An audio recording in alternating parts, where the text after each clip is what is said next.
All right, welcome into Before Floor, an extension of 5 on the Floor here on the 5 Reasons YouTube channel. Thanks, as always, to our sponsors, Biscayne Bay Brewing. You just saw it, the official beer of the 5 Reasons Sports Network and of the Miami Marlins. You can also find them at a couple of kiosks at FTX Arena. You can try the Tropical Bay IPA there.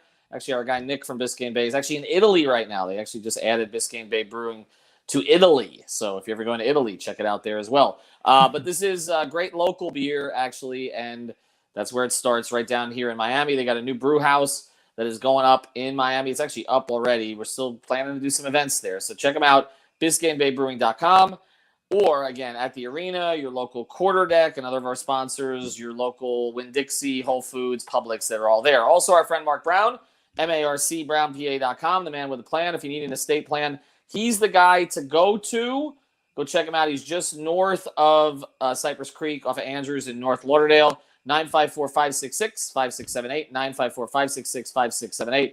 Again, make sure you get all of your legal matters in the right hands, particularly dealing with probate situations and all that. You don't want this to be a mess for your family if something happens to you. So reach out to Mark and mention 5 Reasons. Again, it's MARCBrownPA.com. He's also got a title company right there in-house. All right, here's who we got tonight. Jonathan Romlicon. You can follow him at 3Piece Combo. Greg Sylvander at Greg Sylvander. Ricky J. Mark at Ricky J. Mark. Brady Hawk at Brady Hawk 305, and Alejandro Vegas at Alejandro VG 32. I mean, this is one of those games tonight that we've been pointing to for a while, ever since Boston became a juggernaut over the past couple of months, and that is a reasonable way to characterize them. If you look at them, their net rating over the past 2 months, I mean, they're there with Phoenix. Like, they have been the best team in the Eastern Conference. Now, they just had a major loss in Robert Williams for a couple of months. He anchors their defense. That will certainly hurt them. But they are getting, it looks like, Brown, Tatum, and Horford back tonight. So before we discuss it, who's in, who's out for the Heat, Brady? Yeah, for Miami, it's going to be Caleb Martin's the only guy that's out. And they were saying that Caleb, much like before, he keeps pushing to kind of play, but they keep trying to just hold him back a little bit just so it's not one game in, one game out where it gets sore again. But Gabe Vincent's playing and Duncan Robinson's playing. So all the guys that played last game are going to play. And what that means to me is I think we see the exact same rotation. I think this is one of these teams where you actually can do it. Not having Robert Williams means that we were talking about on the pod last night. Tatum probably slides over to the 4 a little bit more when they don't have Robert Williams. So that kind of opens up what Miami wants to do with sliding Jimmy to the 4. So I think it's an interesting matchup overall. And I'd expect everything to kind of stay the same. Yeah, and to the point of staying the same, and we reported some of this on Twitter yesterday, and then I know you guys kind of cleaned it up someone on the podcast, which I listened to, so I thank you guys for filling in last night. You take a look at, this rotation. This does not feel like a temporary thing, Greg. Like this feels like something, at least through the end of the regular season, that they're going to see how this looks. I can't guarantee Max Strus is going to be a starter in the playoffs, but the other things we're seeing, such as Vincent in for Oladipo, maybe Morris only in certain situations, this kind of tightening of the rotation that the players wanted, by the way. And as we've reported, Eric Spoelstra consulted with Jimmy Butler, Kyle Lowry, and Bam Adebayo before making the changes extensively. So they were on board with this. Greg, thoughts? Yeah, I mean, it's a situation where you almost feel like the team they were clicking like when they had those other guys in their roles, Gabe, Caleb, Max, and it almost feels like they went to Coach Spo and said, yo, we got to put this other stuff on hold and get back to what was working. And I expect that to continue throughout. I do expect, as I've continued to say, I'm pounding this point home, that I think the rotation shrinks even further as the stakes get higher. So that's something to watch. But tonight for me, Brady beat me to the punch. Like the Heat, there's 2 things. The rotation stuff, continue to watch it. Also, the timing of the rotation shifts, like when he's substituting in Tyler and for who, Jimmy at the 4, surrounded by who. These are the kind of informative things. And tonight, I would have to say, just because of the seeding implications, we could likely call it the biggest game of the season. I mean, I look at the rest of the games, none of them really qualify. So to me, I mean, this could have the most impact in them solidifying that 1 seed. So it's an exciting night of Heat basketball. Well, for sure. But Jonathan, they're 0-2 against Boston this year. They can't secure the tiebreaker under any circumstances. We've seen them struggle with Boston's length. Again, Robert Williams being out, will have some impact here. I'm putting the onus on Jimmy here in a lot of ways. This is the kind of game like, rising up against the level of a Tatum and a Brown. And maybe it's not all scoring. Okay, PrizePicks, you can get him, I think, at 21.5 or 20.5. Use the code 5 if you do that. But from Jimmy against Tatum, against Brown, what do you want to see? I just want to see him control the pace. Like, I think there was times, when Boston gets it going and they start hitting threes, because we know they're a fast team and they can play really fast. I want to see Jimmy slow it down and control the pace. I know that Kyle Lowry likes to get it going, but we need to control how this game's going to go. And if we let Boston kind of run us out of the court, it's going to be tough for us, especially with our starters, PJ Tucker not being able to kind of match those guys just running up and down the court. The second thing I want to see from him as well is, with Jason Tatum and Jaylen Brown and even Peyton Pritchard, those three guys have been combining over 50% shooting from three-point land on over 20 attempts. So that's crazy over the last 2 weeks. They've been killing it. We're gonna need some scoring from Jimmy as well, because if Bam is not going to do it consistently, and of course Tyler is really our mainstay offensively, Jimmy's going to have to supplement Hero on that, and I feel like that's what he has to do tonight. Ricky, Boston again, one of the odd stories of this season, because I think if you go back to maybe December. Tatum and Brown can't play together. Got to break this thing up. Don't have a true point guard. Aren't going to be able to get through without a true point guard. Ime Udoka maybe overmatched. Maybe Brad Stevens is not the right guy to be in the front office after leaving coaching. They've changed a lot of narratives here. I probably as much as any team in the NBA. So I want to just start off by saying that I believed none of that. Those talking points that were being parroted throughout the NBA Twitterverse. I didn't buy into any of that. As a matter of fact, the first time this Heat team was going to play Boston, I was worried because it was going to be a trap game, even though all the drama that they were dealing with behind the scenes. And lo and behold, it was a trap game, and Miami had that taken from them. I think at this point, Boston's peaking at the right time. Miami seems to be sliding at the worst time. This fits into a concern I had with regards to this team being a bit on the older side. Their age and their injuries played a factor.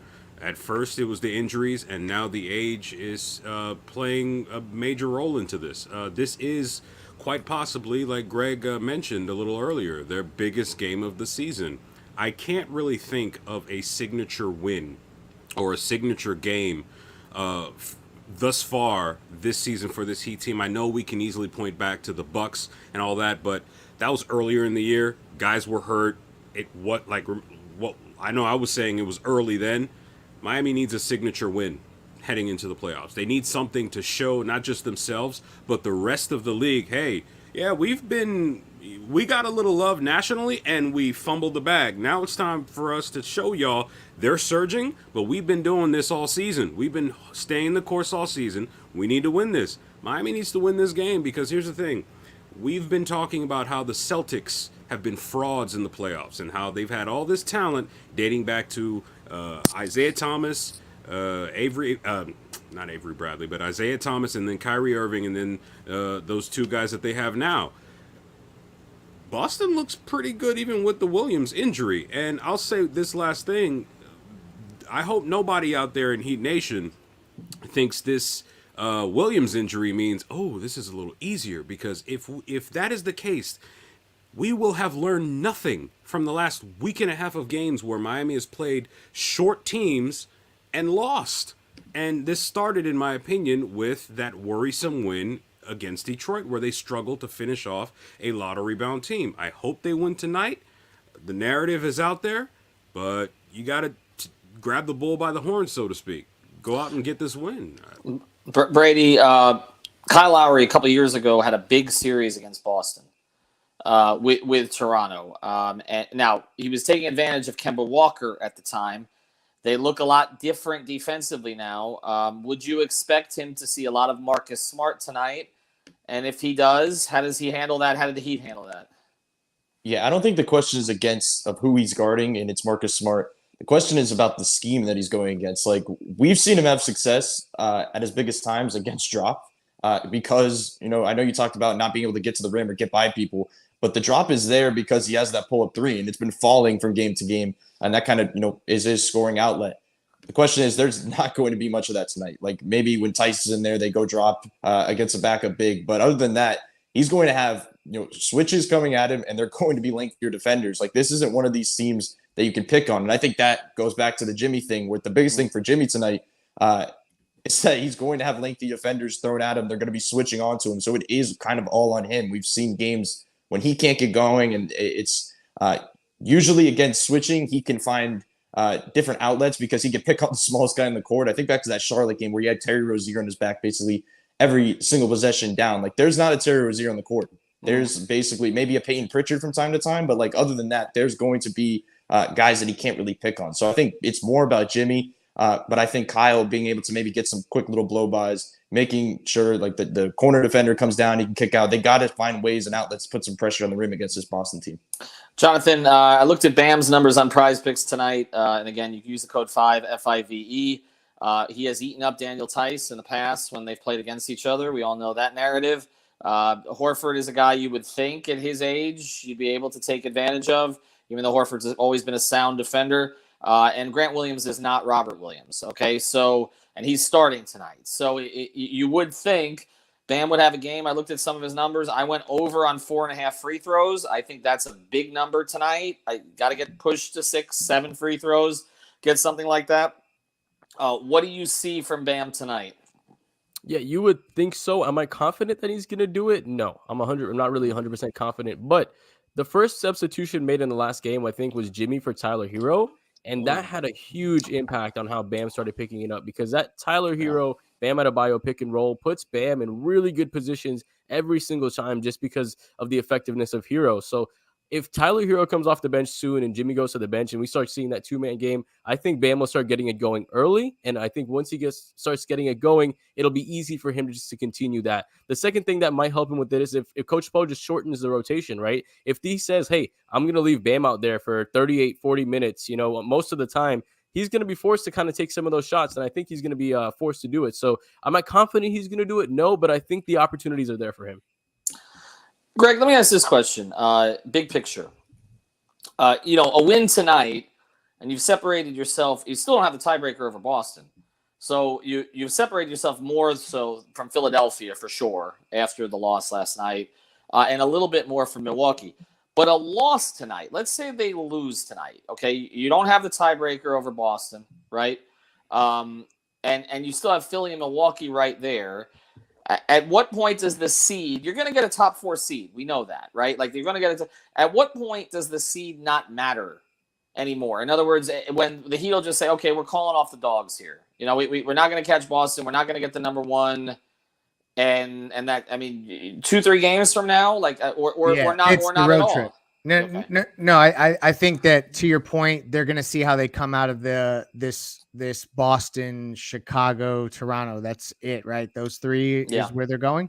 That's going to be the measuring stick. If they can make it through that with a puncher's chance at the 1 seed still, meaning like they're a half game within, et cetera, or maybe they're 1 game back, and with a win on the final day of the regular season, they can secure the 1 seed via tiebreaker, et cetera. Like, I think that's the kind of stuff that they're going to be watching for as a division winner with their conference record. These are the types of, I believe, some of the tiebreakers that come into play when there's 3 or 4 teams involved. It can get really, really tricky, and it looks like we could be coming down to that. So I think after this road trip, like, let's say they drop all 3, just worst case scenario, just imagine what Twitter will be like. They not only, like, I think at that point they just worry about getting the team right, but like, that's the weird thing. They kind of need everyone to play because they got to start clicking. Yeah, especially the top 4 guys for sure. All right, instead of a prediction tonight, going to twist this a little bit. Okay, give this to me in 30 seconds. All right, what are we going to be talking about after this game? I'm going to go around. What are we going to be talking about after this game? What is going to be the topic? There's been a topic after every Heat game, right? We always have one, something that fills Twitter. Ricky, what is going to be the topic after this game? I think at this point, the topic after this game will be a Gadiel Cartagena chart session in the post-up show after this game. I think that'll take up most of our time and our humor and our amusement. So, Gad, pressure's on, buddy. Yeah, get that going. I have less than 10 seconds left. At this point, it'll be getting ready for the playoffs. Are we going to slide? Are we going to face someone? And basically hype surrounding whoever we're going to end up playing. All right, 30 seconds exactly. Oh my God, you actually timed it. I wasn't timing it. Jonathan, go ahead. I'm timing it now. I think the first thing is going to be whether this Heat team is going to make it far in the playoffs, right? If they win this game, they show, hey, we still have a little bit of a chance to make it a little bit deeper in the playoffs. If they lose this game, more than likely, I feel like everybody's going to put this team down. Everybody will think it's a first or second round exit. The second thing is how Jimmy is going to perform, because a lot of people are looking at his contract and how that's going to be moving forward and kind of how his fit is with Bam Adebayo and the young guys moving forward. So I think those would be the two main things moving forward. Greg? We're going to be talking about Jimmy Butler dominating. I have a feeling he's going to have a big one in Boston. Hopefully he tapes his ankles. Brady, what you got? I have a feeling, I don't know which way it's going to go, but I think we're going to be talking about late game offense again. This feels like a tight game. I think this goes in the direction either that Jason Tatum and Jaylen Brown are too good of shot creators that Miami's offense stalls, or we could be talking about it like Miami may have figured something out late game offense. Like either way, I think that's going to be the topic no matter what. Brady's right. 1,000% right. That's where I was going. We're going to be talking about late game offense. I don't think it's going to be a good thing. Here's the problem, okay? For everything that happened the other night, and I like the rotation adjustments, okay? We talked about many of those rotation adjustments before he made them, okay? So I'm in favor of the rotation adjustments. But we didn't see them in a close game. And the reality is he can juggle these rotations as much as he wants. We know that his lean, particularly without Caleb, his lean at the end of the game is going to be Bam, Tucker, Butler, Adebayo. I said him already. Lowry, Hero, Butler, Adebayo, Tucker. That's going to be where he's going to go at the end of games. That group and the small sample size is a 91 offensive rating. I don't know that was solved the other night. You can't stagger forever. Okay, I'm a little bit concerned about that tonight. I also, with the exception of Game 6, obviously in 2002, that everybody remember 2012. Excuse me, that everybody remembers. I have so many bad memories in that building for the Heat, them getting washed out in these situations with various different types of teams, whether it was Dwayne and LeBron's first game together as the big three, where they committed like 62 turnovers, or there's been so many instances, or taking a 27-point lead and blowing it in the last game of the season. I forgot what year was that, 15-16, I believe it was, to slip down in the standings. I don't have a good feeling about that place. I think they win in Chicago on Saturday, and I think Toronto was the rubber game of this trip, and I think will in a lot of ways determine which way they go. So we'll see. The good news for Miami, they're all vaccinated. That's a good thing. Boston apparently is not. That may become an issue in the playoffs if they're going up to Toronto, but at least in Miami's case, they're set. All right, thanks to everybody here. Thanks, Alejandro, for producing. PrizePicks.com. Use the code 5, F-I-V-E. Postgame pod, of course. Post up 5R after the game, pace and space at halftime. Subscribe to our Off the Floor feed as well for just $3.05 a month. You can try it out for a week. Jonathan, you'll be on post game, I'm assuming? Yes, sir. All right, so catch Ram Lacan on post game. Ricky, you too, or not tonight? Probably. Yeah, Okay. Probably. Oh, one last thing. Two things. One, Yeah. Eric Reed deserves to be in the Hall of Fame as well as Tim Hardaway. I'm never going to let that go until they do it. And good luck, Miami, because LeBron James ain't walking through that door. Well, he might, actually. He might walk through the door and just decide to change all the rules and just trade me in the last week of the season so he doesn't have to not even be in a play-in. Have a good night, everybody. All right. Thank you for joining us for the pregame show. Let's review real quick what are the next games for the Miami Heat. Remember, the Miami Heat is first right now in the Eastern Conference. They have half a game ahead of the Milwaukee Bucks, one game ahead of the Boston Celtics, tonight's rival there at TD Garden, and 1.5 games ahead of the Philadelphia 76ers. That's the situation right now in the Eastern Conference. The Bulls are fifth, 4 games behind. The Raptors 4.5 would be the last team going in without the play-in. Then 7th, the Cavaliers, 5.5 games, so 1 game only behind the Raptors, trying to get that last spot and avoid the play-in tournament. The Nets are 8th, 8 games behind the Miami Heat. Charlotte, it's 9 games behind, and the Atlanta Hawks 9 games and a half behind. The Knicks are 4 games and a half behind the Atlanta Hawks, so it's very hard for them to actually get closer and closer to that last spot for the play-in tournament. For the Miami Heat tonight, facing the Boston Celtics, then they're going to travel to Chicago to face the Chicago Bulls. Very hard. A game on Saturday, and then back-to-back on Sunday, they have to go to Canada, up to Toronto, and play the Toronto Raptors. That's on Sunday. Then Tuesday, the Hornets. Friday, the Atlanta Hawks, and they're going to close out against the Orlando Magic at Orlando. Those are the 6 games that are left for the Miami Heat to try to secure the first spot in the Eastern Conference. Let's go ahead and listen to today's podcast on 5 on the Floor, talking a little bit about the Ethan Skolnick report on 5 reasons of what went on and what happened. What was the fight about? What's not working exactly in the Miami Heat, and all the behind-the-scenes work that he did during the last trip before this one when they went up to play the 76ers at Philly. So let's go ahead and play that podcast, and then we'll get you ready to watch tonight's game. Miami Heat facing the Boston Celtics, trying to make it a 2-game advantage in the first place of the Eastern Conference. Here we go. Reacting to reporting, plus answering your questions for all of you that are on Off the Floor. The latest episode of 5 on the Floor on the 5 Reasons Sports Network. Thanks for joining us on your favorite podcast app. We're on Podbean, Spotify, Google Podcasts, Apple Podcasts. We're also on Dash Radio on their Nothing Net channel every single weeknight at 7 p.m. Also, make sure you check out 5 Reasons YouTube. Hit like and subscribe. You'll get Before the Floor an hour before every game. Post up 5 hour as soon as the game ends, and plenty of programming during the day. And 5reasonsports.com. Make sure you spell that one out for the latest takeaways from Brady Hawk and others without a paywall. Also, check out the great sponsors of the 5 Reasons Sports Network. I mention our product code all the time. It's 5RSN. That's the number 5RSN. If you're looking for premium CBD, whether it's the sports cream, the tincture, the gummies, it's therapistpreferred.com. Again, 5RSN gets you 25% off. And if you're an endurance athlete or simply you sweat, you swim, you bike, anything like that, you run, check out getsalis.com. That's GETSALIS.com, getsalis.com, and you'll get 10% off. So 25% off at therapistpreferred.com, getsalis.com at 10% off. 5RSN is the code. And now, tonight's episode. Yeah. 5 on the floor, ride for my dogs. Where here's the thing, you can check the score. Hustle hard, couple scars, wearing bubble frogs. Just like Butler said, you in trouble, y'all. Kept the floor playing, got it all banned. Y'all seen the block, stop with one hand. And Pat we trust, it's power, have the guts. We're here to bring the heat, y'all can hang it up. Welcome to 5 on the Floor, a daily inside show on the Miami Heat and the NBA, featuring Ethan Skolnick, Greg Sylvander, and Alex Toledo, plus others from the 5 Reasons Sports Network.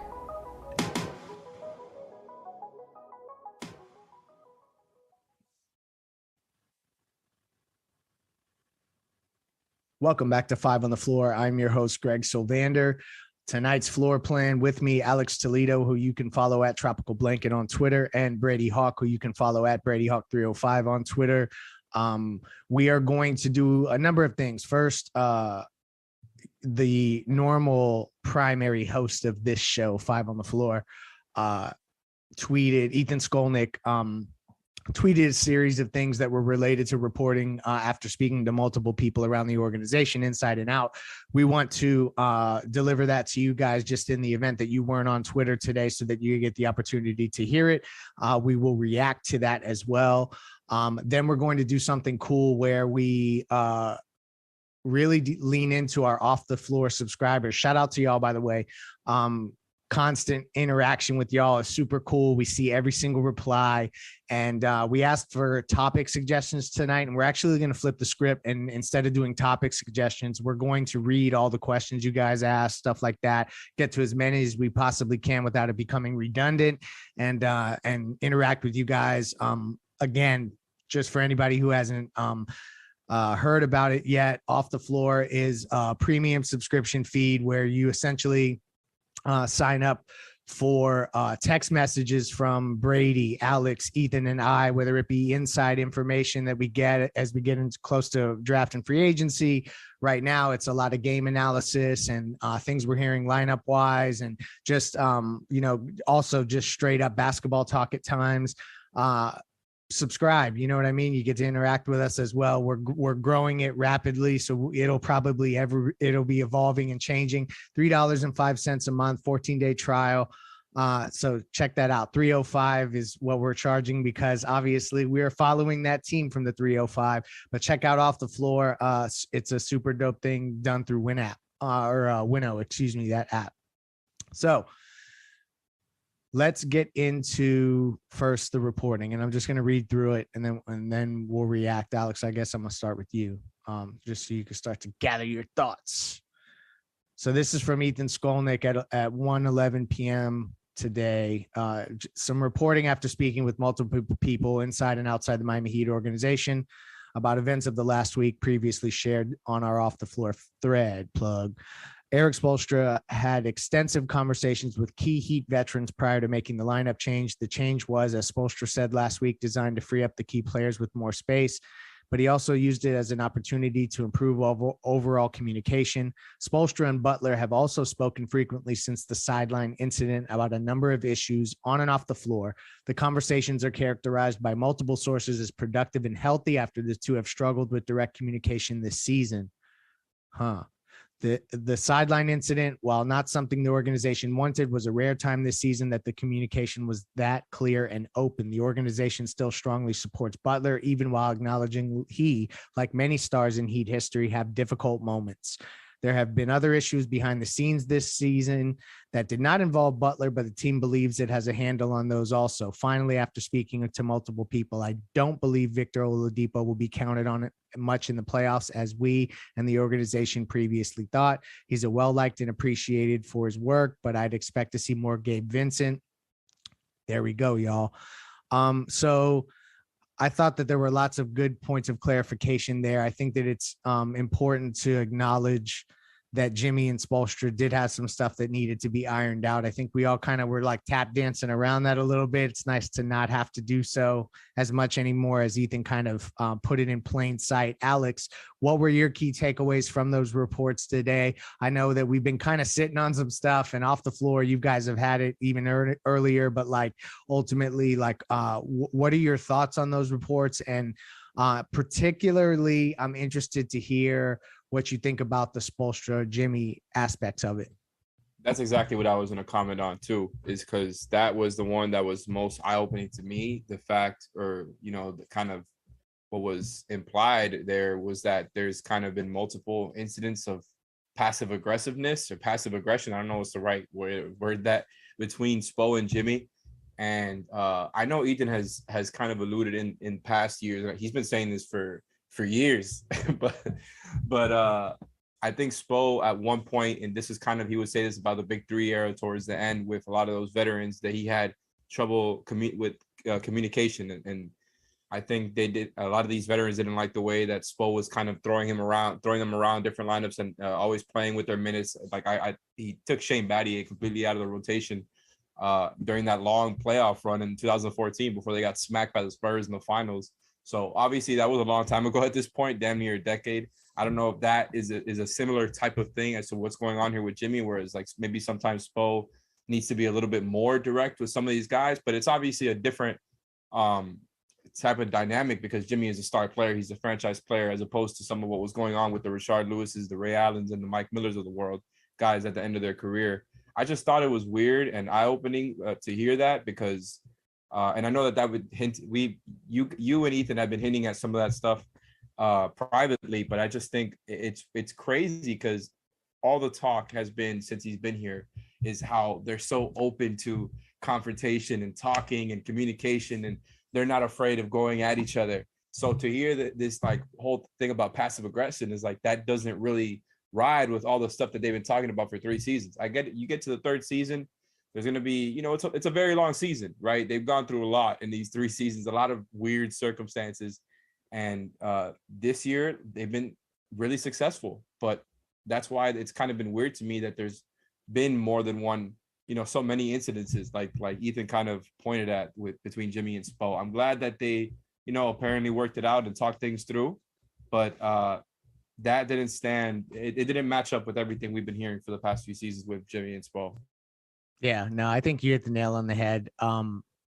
I ultimately thought it was a positive development in terms of clarification of information, but Spoelstra and Butler, that's an ongoing scenario that I think we're just going to have to continue to monitor as those guys, just continue to find ways to communicate. I think that the Depot Markeef thing really kind of threw the team off in general. But before we get into further X's and O's and anything, Brady, I want to start with this question, but I want your overall thoughts as well. Take your analysis hat off. You're now in this space where you're now getting text messages where you're hearing about different information, etc. But you were a Heat fan prior to like ever doing 5 Reasons Sports Network content, correct? Yeah. He's nodding his head. Yes. I was trying to unmute, but gotcha. Cool. As a fan, like, how have the ups and downs of this last few? Because I know for me, it's been like kind of a bummer to like feel like some stuff could be off all of a sudden, and then obviously you think that things can be turned around. How have you experienced it as a fan, not as somebody who's trying to analyze the game necessarily? I'm in like kind of what you took away from the reports from Ethan today. Yeah, I feel like as a fan, it's just like unpredictable stuff because every season's like a roller coaster, but this one where it's just been a lot of highs of when they've kind of peaked, it's been without main guys. And I think for a lot of fans, these 4 games were eye-opening in a lot of ways where it wasn't just on-court stuff, but the things that you didn't think were problematic with like Alex, all the things he was just talking about with Spo and Jimmy, that it always felt like everything was perfect. And even if they did go at each other, it was never going to be any bad blood. That any of this was occurring behind the scenes, I guess. That's kind of where I stood on that it is eye-opening. I think it is a good thing that I think we both said after that game that it was, this could go in one of two ways. It could either be the start of a downhill slope, or it could open some things up to head in the right direction. I think this stuff means that it's heading in the right direction, that they were able to talk it out so soon. And it seems like with the stuff he was reporting on, to transition to that it led into these changes. Like that's what led in. If he said right here about the opportunity to improve overall communication, the reason they were able to improve that communication was because of the lineup changes and the schematic changes. So I think the first thing that stood out to me overall was that part of it, that they were he went to Jimmy and Kyle and Bam to some sorts to figure out the spacing, which I think is important. Like this wasn't just a coaching matter where they kind of team up and try to figure out what to do, that players were involved. That I think ties into the Oladipo part at the end of what he said with Gabe's kind of slotting back in. I think these veterans, when you think back to when let's just say when they peaked, but I don't know exactly when their peak was, but when they were peaking, when guys were out and they were playing really well, it was Kyle Lowry, it was Tyler Hero, and it was a lot of these guys like Gabe Vincent, Max Strus, and Caleb Martin. And I think when you're seeing the things that are happening, I even think to the last game I went to, I asked Tyler about the differences between playing next to Gabe and Victor Oladipo. And the first thing he said was when he plays next to Victor, he's just trying to get him going. And I think that says a lot. Like he's not just playing and he's not just hooping next to Gabe Vincent like he was in that stretch. Like now it's like, okay, Oladipo's been injured for this time. We all like Oladipo a lot. We know about their relationship off the court. So now it's like we need to get this guy going into some type of rhythm. I think the thing here is that they just need to get the whole team into a rhythm, not just one specific player. So I think that's an important thing. I think that ties into the top guys on this team talking with Spoelstra and kind of figuring out that they need to kind of go back to what worked and figure it out from there. So I think it all ties in together, but obviously mainly it ties into what Alex was just touching on with the Spo and Butler dynamic, that this team's not going anywhere unless those two are aligned. Like if anything, this I think is more important than anything we can discuss, from this season. Yeah, no, it absolutely hinges on Jimmy. And, last night we saw him get back to his efficient ways. He scored 27 points. And had you taken the over on PrizePicks last night, you would have hit on Jimmy Butler's points. I think they were at 21.5 going into that game, somewhere around there. So I'll tell you about one of the great sponsors of 5 Reasons Sports Network and 5 on the Floor, and that is PrizePicks, my favorite daily fantasy app. PrizePicks.com is where you go to get hooked up with them, but you can also download the app as well. It's really daily fantasy made easy. 1, 2, 3. You pick your favorite stars, select anywhere between 2 and 5, regardless of sport. You choose their over and under. So PrizePicks will give you a bunch of different stat props like points, assists, rebounds, steals for basketball, other stats for other sports. Obviously, you pick whether the player is going to go over or under the numbers provided. So are they going to do well or have an off day? And then you just watch the game, see if you win. The more you pick correctly, the more you win. So you can do things like the flex play or the power play. If you do the power play, you can predict the over or under on 4 players and win 10 times your entry fee. It's really that simple. $100 entry would pay $1,000. Like, all you got to do is hit these entries. It is super fun, but you have to sign up with the code 5, FIVE. Why do you need that code? Because while using it, you'll get your deposit matched up to $100, your first initial deposit. That's using the code 5 on prizepicks.com. Daily Fantasy Made Easy, the official daily fantasy partner of the 5 Reasons Sports Network. All right, y'all. We went through Ethan's reporting.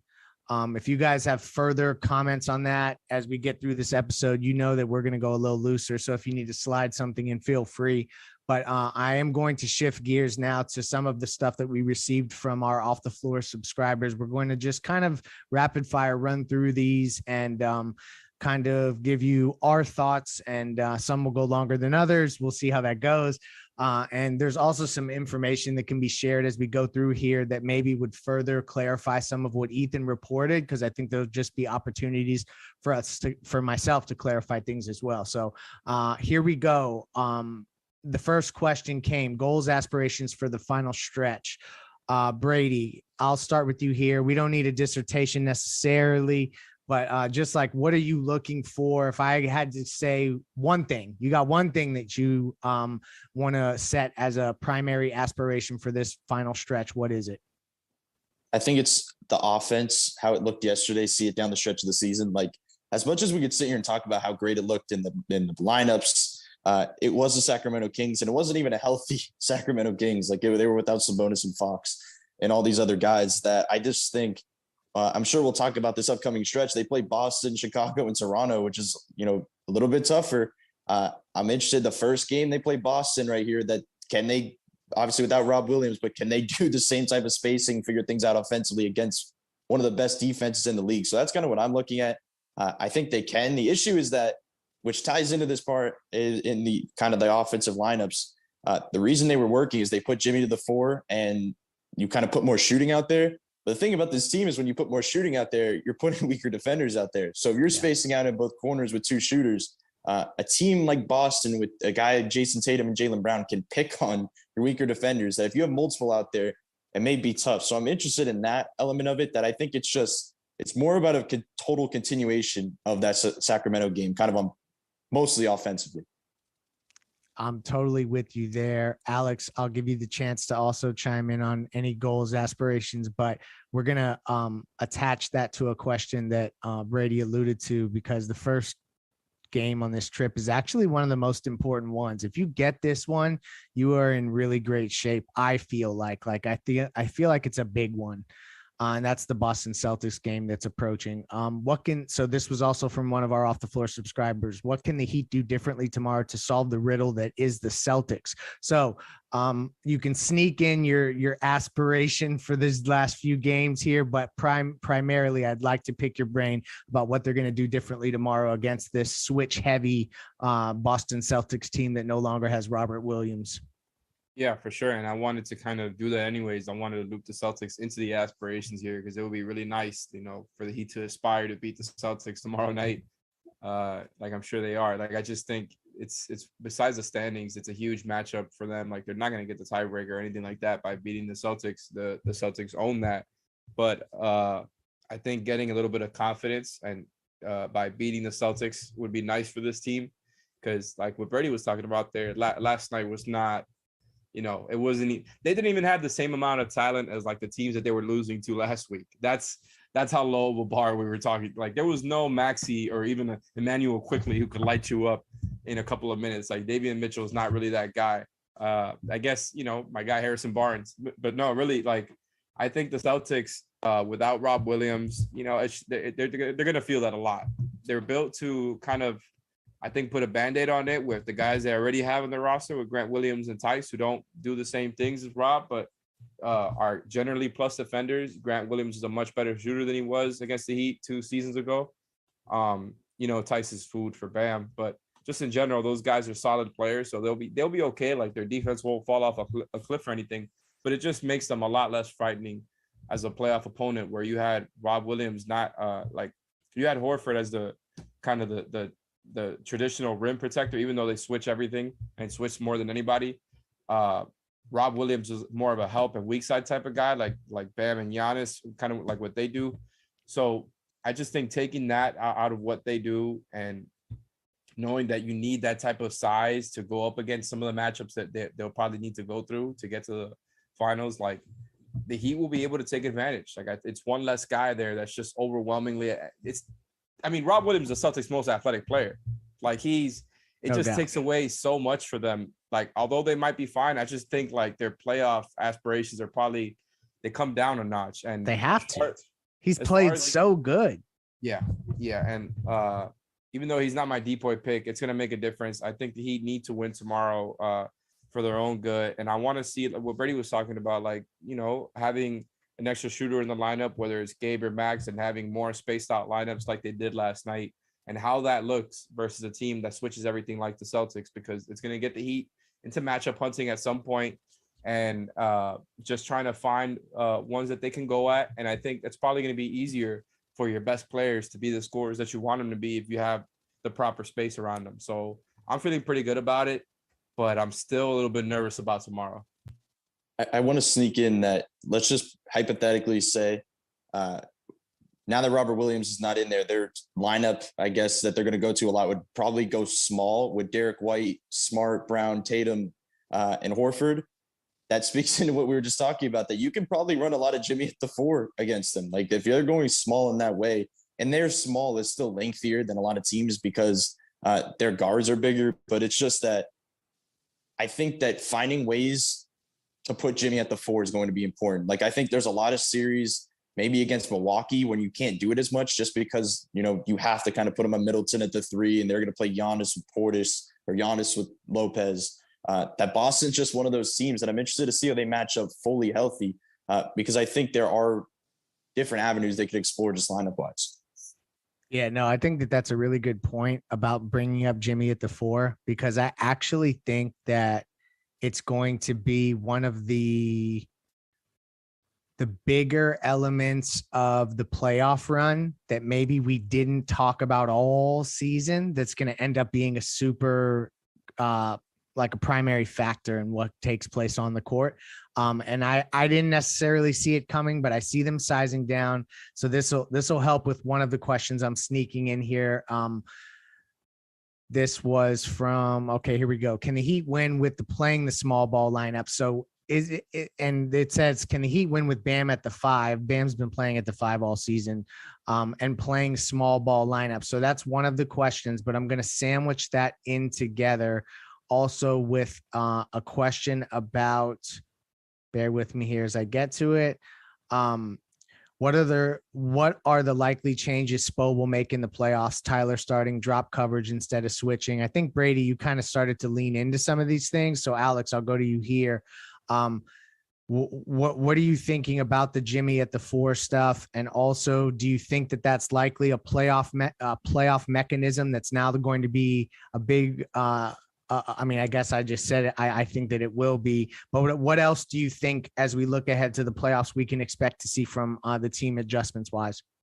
So as far as Jimmy at the 4, I'm definitely a fan of it. It has a lot to do with what I was talking about just now as far as the shooting and more spacing in lineups. And I'm a fan. I think that's just one of the compromises they're going to have to make, and just be very creative with the way that they dole out some of these lineups. Like I think I'm kind of over the whole, playing their best 5 guys together for 9 minutes in a row. Like, I just don't want to see it, man. I don't have faith that they're able to just throw that 5 out there, even though it is their 5 best players. And I like them all, respect what they do. The fit just hasn't been as good as you want it to be. Like, it's just Even though I think they can figure it out, whether it's this season or not, they've been like, I think it's a -11 net rating with those 5 guys, even though most of it is in crunch time. I don't think Spo is going to start Tyler unless things go bad. Maybe I'm wrong about that, because like I wouldn't have expected Goran to start in that bubble run. I thought he was just going to run Goran as a 6-man, and I was wrong about that. And I kind of view Tyler in that same way. I think Tyler's better suited as to be a 6-man than a starter right now, even though he's obviously more than a starter level player. I just think specifically for this team, he's more optimized as a 6-man than as a starter. Adjustments, that's the part that I'm interested to see, because Spo has run a lot of the same stuff throughout the season. I think it's going to be, this might be a cop-out answer, but it's going to be matchup based as far as the adjustments, because it's like, if we see anything change with the lineups, like if Depot or Keefe gets playing time in any of these series, you know, it might not happen in another series. So it's hard to make a something declarative about adjustments, because it might just go series to series with Spo. That's the type of team that they have. You know, you got 10, 11 rotation players, guys who are good at different things. And I'm wondering if the Jimmy at the 4 stuff kind of cuts down on Caleb's minutes too, because, you know, he's been the backup 4, or are they just going to play in smaller lineups together? Are they going to commit to going small and trying to figure out lineups where maybe Jimmy and Caleb don't play all that much together, but they're trying, they kind of have the guys that they know that they want to play with, and just figure it out from there. And I don't know if Vic and Keefe are a part of that. Although I would like to say, if you're going to, like, what another part of what they did last night that I think they're going to do moving forward is having Kyle and Bam in those bench lineups together, and kind of having that type of staggering going on. I would like to see Depot in one of those units. Like, I think having him run with Kyle and Bam, and then maybe another shooter out there, something like that would be interesting. Kind of give Depot a little bit more space to do what he does, playing in a faster paced offense. But other than that, I think they're kind of set. Let it go. Oh, the Depot's done, dog. Not done forever, but for this particular season, I just don't see that that's going to be something. No spot minutes. They're going, nah, I'm not feeling it. I don't think that Markieff is going to necessarily, would get spot minutes before Oladipo would, I think, just by virtue of the way the positions break down.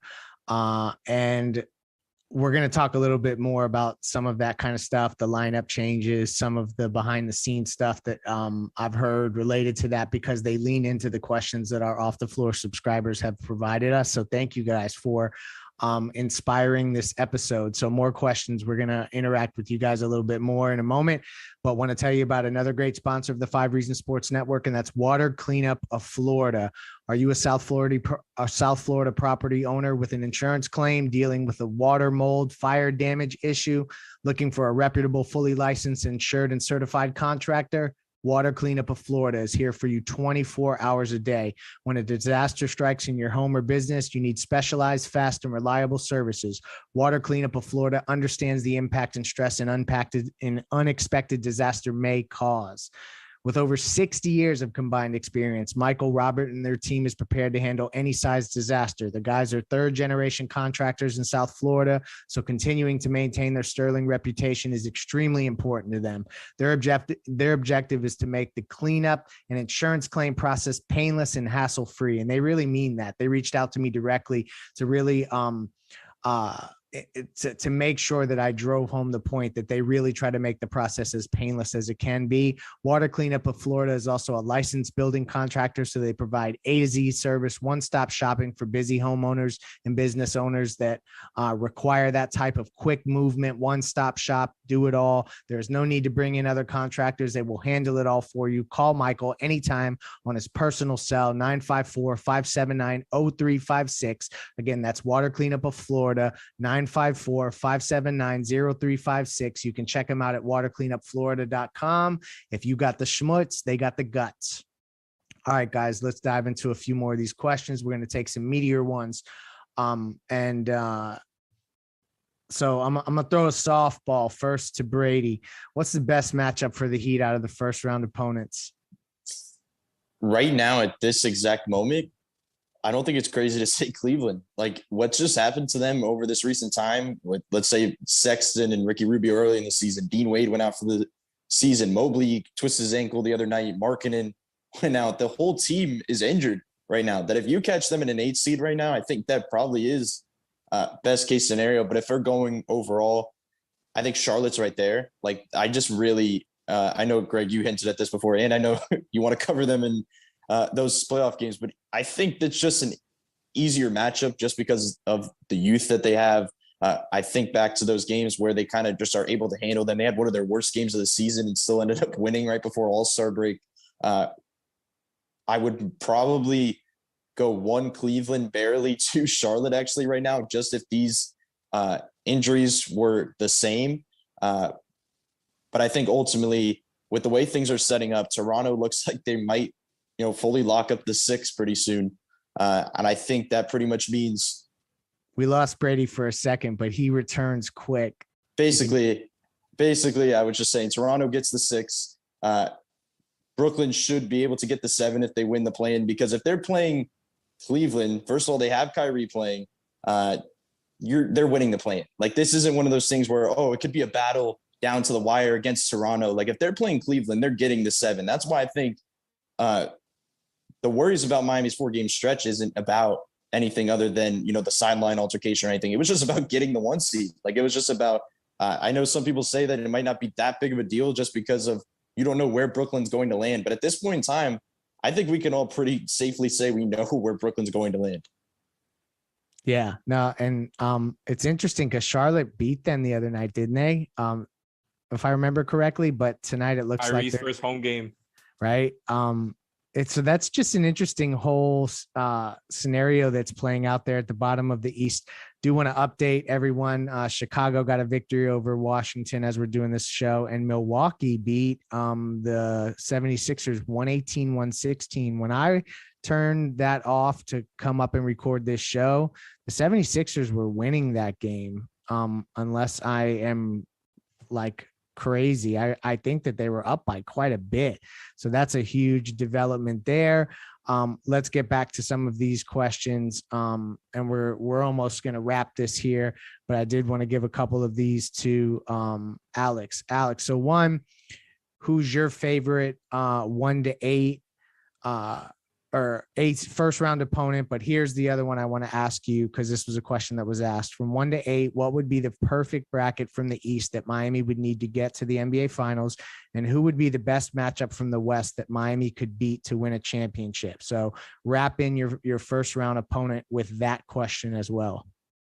So as far as the first round opponent, I agree with Brady that Cleveland, with all their injuries, like if they're not going to have Jared Allen, they're not going to have Karis LeVert, if they're not going to have, they're not, not that Dean Wade is a game changer, but without him and marketing, like all of a sudden, all those 7-footers that made him so unique to varying levels, are kind of all gone. Like, I think Mobley's going to be back for the playoffs. I'm not 100% sure. He should be, but I'm not afraid of Garland and Mobley. I think it's too early for them. They're not gonna do anything. So Cleveland in their current iteration. If not, I would have said the Hornets. I don't think they have a chance against the Heat. Like, maybe they win 1 game. I don't think I could say that about any other team. Like, I think even the Hawks have the opportunity or the potential, I should say, to sneak in like a game or 2. I think, they just have, like, Trey is just capable of creating offense all the time. And we saw them put together a run last season. So yeah, I'm taking the Cavs or the Hornets there. The Hawks would be nice too. Just stay away from the Raptors and the Nets for different reasons. But not that they would lose to the Raptors, but I just think that would tire them the hell out, even if they do come out like I would expect them to.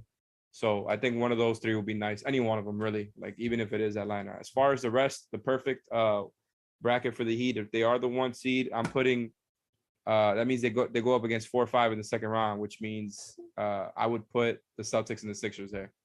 I would put I'm sorry, not the Celtics and the Sixers and the Bulls. I messed that up. But I think the Bulls would be a very easy matchup for the Heat. Respect the guys that they have. Those guys will be able to put up buckets when things get tough in the playoffs. I just don't think they have enough defensively. I think the Heat will be able to go out a lot there as far as what the Bulls have to offer. So I think you would hope that you get them in the second round. If not, you get the Sixers.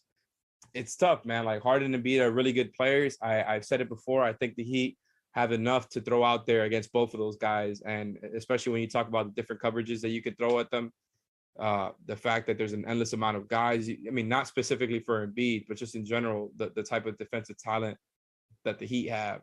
I think I would feel good about forcing the Sixers into a second round collapse like Harden and Embiid and Doc are so used to. I think it's just you're keeping them in their comfort zone. So that's my second round. And then the conference finals, like really, you're probably going to see the Celtics or the Nets. So I don't really have a preference there. I mean, Jesus Christ, I keep messing up. The Bucks or the Nets, you're probably going to see in the conference finals. From that point, whoever has survived, I would rather see the Nets than the Bucks.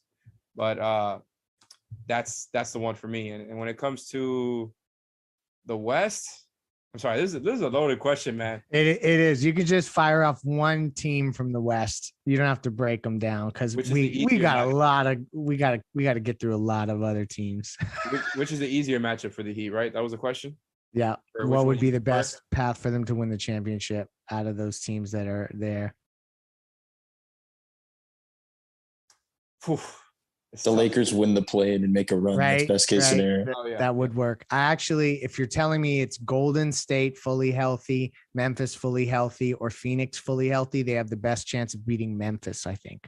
Oh, well, that's for sure. I'm saying, you know what I mean? So I was thinking between Golden State and Phoenix, and I think I'm going to choose who I would prefer if I'm the Heat, Phoenix. And it's really tough because they've been the best team all season. The Heat switch a lot. Aiden is not one that you want to switch against. Like, he'll probably kill most of those mismatches. And I just think the Heat in general are kind of built to, if they're doing what they're supposed to be doing on defense, sticking to their identity, constantly helping, not letting the teams get certain switches and not, just letting them get to what they want to. I think the Suns are the better team to go up against. I think you can kind of neuter Booker and Paul a little bit easier than you can some of what the Warriors have to offer because they've got so much stuff going on with their playbook. And I just think I'm more afraid of Steph as, him by himself than I am of anybody on the Suns. And I respect the hell out of them. But I think they look like the old Warriors before KD, except now they have like a Jordan Poole coming off the bench. They're a little younger. I give me the Suns, man. I don't want to go up against the healthy Warriors.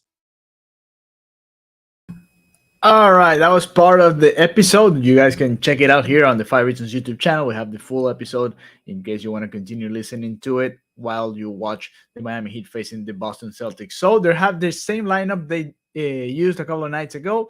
Duncan Robinson will be in the bench, so it's going to be Kyle Lowry, PJ Tucker, Bam Adebayo, Jimmy Butler, and Max Strus.